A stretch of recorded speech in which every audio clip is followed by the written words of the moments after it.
Education is the backbone of a nation. শিক্ষা জাতির কি দণ্ড? শিক্ষা জাতির মেরুদণ্ড। কিন্তু এখন দেখতে পাচ্ছি মূর্খ জাতির মেরুদণ্ড, শিক্ষা জাতির কারাদণ্ড, আর হক কথা জাতির মৃত্যুদণ্ড। কথা বলেন, কথা বলেন, কথা বলেন, ঠিক কিনা? আজকে যখন হক কথা বলা হয় আমি আশ্চর্যান্বিত হয়েছি। আমি যখন লেখাপড়া করেছি 1996 সাল, 95 সাল, 97 সাল, যে সময় 4, 5, 6-এ পড়ি আমি, সেই সময়ে আমাদের বইয়ের প্রচ্ছদে থাকতো, বইয়ের উপরে দেখতাম কোনো পিকচারও যদি থাকতো, সেটা কোনো কার্টুনও যদি থাকতো, তাহলে পুরুষের মাথায় থাকতো টুপি, মহিলাদের হিজাব পরিহিত কোনো ছবি অঙ্কন করে প্রচ্ছদ দেওয়া হতো, কার্টুন দেওয়া হতো। কথা বলেন ঠিক কিনা? আর এখন আমরা মাদ্রাসার শিক্ষার সিলেবাসে সেই সমস্ত বইয়ে দেখতে পাই যে স্কুল কলেজের গার্লস স্কুল, সেই সমস্ত কলেজ গার্লস স্কুলে অথবা হাই স্কুলে অথবা কলেজে যে সমস্ত প্রচ্ছদগুলো বইয়ের পাতা ইউজ করা হতো, সেগুলো এখন দাখিল মাদ্রাসার সেই সমস্ত বইয়ের প্রচ্ছদে দেওয়া হচ্ছে। জোরে বলেন নাউজুবিল্লাহ। কথা বলেন, কথা বলেন। আপনারা কি দেখেছেন এই কথাগুলো? এই জিনিসগুলো দেখেন নাই? আপনারা দেখেছেন। আজকে আশ্চর্যান্বিত হতে হচ্ছে যে হিজড়াদেরকে হাইলাইট করে, হিজড়াদের নামটা সামনে রেখে ট্রান্সজেন্ডার নামক একটা শব্দকে ইউজ করে হযরতে লূত আলাইহিস সালাতু ওয়াস সালামের জামানায় যে সমকামী ছিল, সমকামীরা যেভাবে পৃথিবীতে একটা গোষ্ঠীতে পরিণত হয়ে গিয়েছিল, যেই জায়গায় আল্লাহ তাআলা এত বড় গজব দিয়েছিলেন, আসমানি গজব, যে আল্লাহ তাআলা প্রথমে তাদের উপরে পাথর বর্ষণ করেন। পাথর বর্ষণ করে দিয়া সবগুলোকে মাটির সাথে মিশায়া দিয়া মাটির নিচের দিক থেকে চেতুই পিঠা বা পিঠা যেমন করে ডিম যেমন করে উল্টায়া দেয়, ঠিক তেমনি করে নিচের মাটিগুলোকে উল্টায়া সমস্ত জানোয়ারদেরকে উল্টে মাটির নিচে দাফন করে দিয়েছে।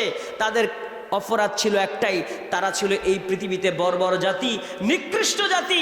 এমন কাজ করেছে, পুরুষে তারা অবৈধ কাজ করেছে, যৌনাচার করেছে। জোরে বলেন নাউজুবিল্লাহ। আর সেই পুরুষে সে যৌনাচার, যেটা সমকামী, মেয়ে যৌনাচার সমকামী, সেটাকে আজকে বাংলাদেশের জমিনে রূপ দেওয়ার জন্য, এটাকে 100% সাকসেসফুল করার জন্য ব্র্যাক এজেন্ট হয়েছে। ব্র্যাক ইউনিভার্সিটিতে আসিফ মাহতাব নামক একজন শিক্ষক প্রতিবাদ মুখর হয়ে যখন সেই শরীফ শরীফার বই ছিঁড়ে ফেলে দিয়েছে, শরীফ শরীফা নামক গল্পের সেই 2টি পৃষ্ঠা ছিঁড়ে ফেলে দিয়েছে, এটা নিয়ে তাকে চাকরিচ্যুত করা হয়েছে। গোটা দেশব্যাপী আন্দোলন শুরু হয়েছে যে ব্র্যাকের এই কার্যক্রমগুলো, ব্র্যাকের ইউনিভার্সিটিগুলোকে তালাবদ্ধ করে দেওয়ার জন্য ছাত্ররা এখন মিটিং করছে। কথা বলেন ঠিক কিনা? ও মুসলমান, এই সময় শুধুমাত্র আপনাদের চুপ থাকলে হবে না। শুধুমাত্র আসিফ আকবর জাগবে, শুধুমাত্র কয়েকজন আলেম জাগবে আর এই সমস্যার সমাধান হবে, এটা কখনোই কল্পনা করে আপনারা কল্পনার জগতে থাকতে পারবেন, বাস্তবে কখনো রূপ দেখতে পারবেন না। এই সময় আপামর জনসাধারণের অবশ্যই জাগতে হবে। দ্বিতীয় বৃহত্তম মুসলিম জনপদ এই বাংলার মাটি, ইন্দোনেশিয়াকে বলা হয় প্রথম মুসলিম জনপদ, দ্বিতীয় বৃহত্তম মুসলিম জনপদ এই বাংলার মাটি।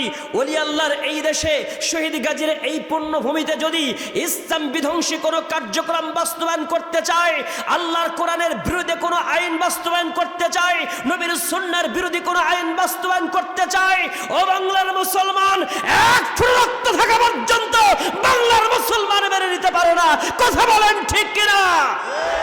আল্লাহর কোরআনের বিরোধী, আল্লাহ সুবহানাহু ওয়া তাআলার বিরুদ্ধে যদি কোনো রকমের ষড়যন্ত্র করা হয়, নবীর সম্মানের বিরোধী কোনো কার্যক্রম যদি বাস্তবায়ন করা হয়, ইসলাম বিরোধী কোনো কার্যক্রম বাস্তবায়ন করতে গেলে এই বাংলার মুসলমানদেরকে জেগে রাজপথে গিয়ে যদি রক্ত দিতে হয়, এই কানুপুরের প্রিয় ভাইদেরকে বলতে চাই, ইসলামের জন্য রক্ত দিতে রাজি কারা দোকান হাত আল্লাহকে দেখায় দেন।